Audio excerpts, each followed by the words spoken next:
What's up, everybody? DJ Bucky here with Move the Sticks. And Bucky, man, we got divisional playoffs coming up. Now things starting to get heated up a little bit. Literally heated up because we're not in Minnesota anymore. No, heated up. Very exciting games. Excited to see what happens in this divisional round. All right, let's not mess around. With pleasantries. Let's just jump right in here. On the NFC, looking at these two games, trying to figure out why each team will win this game. If we make a case for them here. Let's start Green Bay Packers, Arizona Cardinals. Bucky, the Green Bay Packers win because what? They have more balance in their offense. Mike McCarthy coming back and taking over the plays has allowed this team to go back to what really made them a very successful offense for years and years. They're balanced. They're running the ball more. They're leaning on the two-headed monster in the backfield, James Starks and Eddie Lacy. And when you have more balance, it allows Aaron Rodgers to have more success because he's not facing those defenses that are loaded up to stop the passing game. There you see when the Packers run 30 or more times in a game, 6-0. You see the completion percentage, 15-0, touchdown to interceptions. The passer rating is almost at 110. And the reason it's so effective is because the biggest deterrent the teams are using against the Green Bay Packers is two-man. But when you run the football and you use the backs, it prevents them from being able to load up against everybody. James Starks is an outstanding runner, also a terrific pass catcher. There you saw on the screen pass. He is able to get it done. But this is the man of the hour. This is the man who has to have a big game. Eddie Lacy. Eddie Lacy must be able to run the ball effectively between the tackles.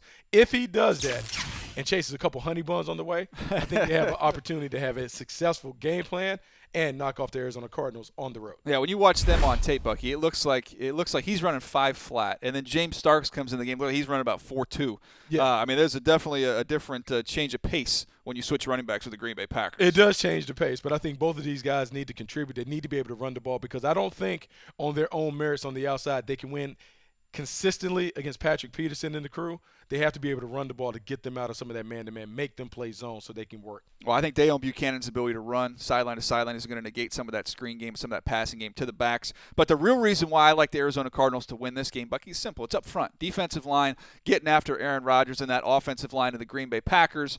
I know the Green Bay Packers, they gave up a safety early against the Washington Redskins, but then they kind of settled in up front.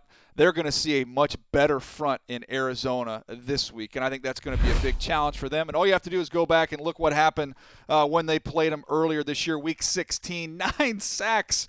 Look at the quarterback hits, the hurries. How about 4 forced fumbles and only allowed 8 points?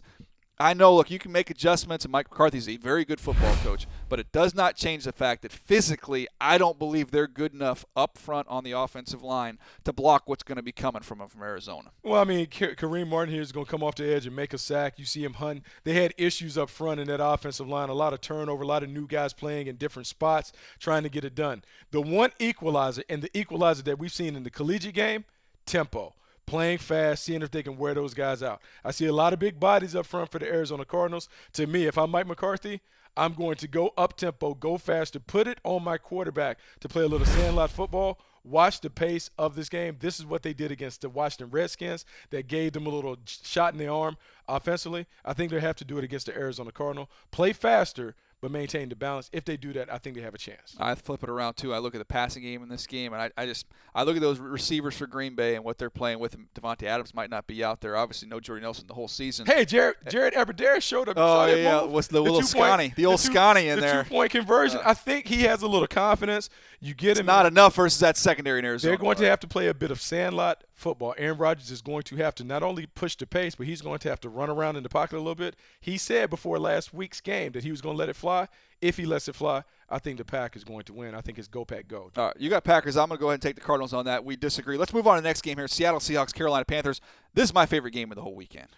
This feels like those old, Baltimore Ravens, Pittsburgh Steelers in the playoffs. Just going to be a physical matchup. I think that's what we see here. Seahawks, Panthers. I'll let you start us off here. Seattle Seahawks, they win this game. Why? The Seattle Seahawks defense is Cam Newton's kryptonite. Cam Newton has evolved into an MVP candidate, maybe will win the MVP based on his play. He's been an outstanding dual-threat performer this year, but the Seattle Seahawks have the perfect recipe for being able to slow him down. The way they play defense, that cover three, that hybrid cover three, man-to-man on the outside, zone inside, they do a great job of forcing him to fit the ball into tight windows, keep eyes on the ball. And when you look at his career against the Seahawks, look at how the numbers change, how they diminish his effectiveness, not only as a passer but as a runner. This is going to be tough for Cam Newton. And I know that he's played great, and the guys around him have played great. Ted Ginn, Devin Funchess, Corey Brown is showing up. Greg Olson's continued to be a Pro Bowler. But I just believe this defense is perfectly built to stop him. Here we're going to look at the tape, and you'll see how they get it done. Yeah, you look at the tape here when you study this Seattle Seahawks defense. When they can get all eyes on the quarterback, Bucky, then you see the playmakers that they have there in the back end. They're going to cover people up. Look at the play there. Look at Earl Thomas getting a piece of that thing right there. Look, when you have all eyes on the quarterback and you have speed, which they do there in Seattle, you're going to get your hands on footballs. But when I look at this football game and I try and figure out a way the Carolina Panthers can win, I don't have to go back very far. We saw that 1-4 record for Cam Newton again. Well, that one was this year. They've beaten this football team, and the way they did it was with creativity in their running game, as well as being able to take some shots down the field in the passing game. And I think that's got to be the formula for them this week if they're going to go ahead and get win number 2 over the Seattle Seahawks. I mean, give Mike Shula a lot of credit. This offense is as creative as any as I've seen in the National Football League. What they're doing with the run-pass stuff, the misdirection, the play-action passes, you see they've been able to generate a ton of big plays. 7 yards of play, 17 touchdowns, only 4 interceptions, completions over 25. They have 11.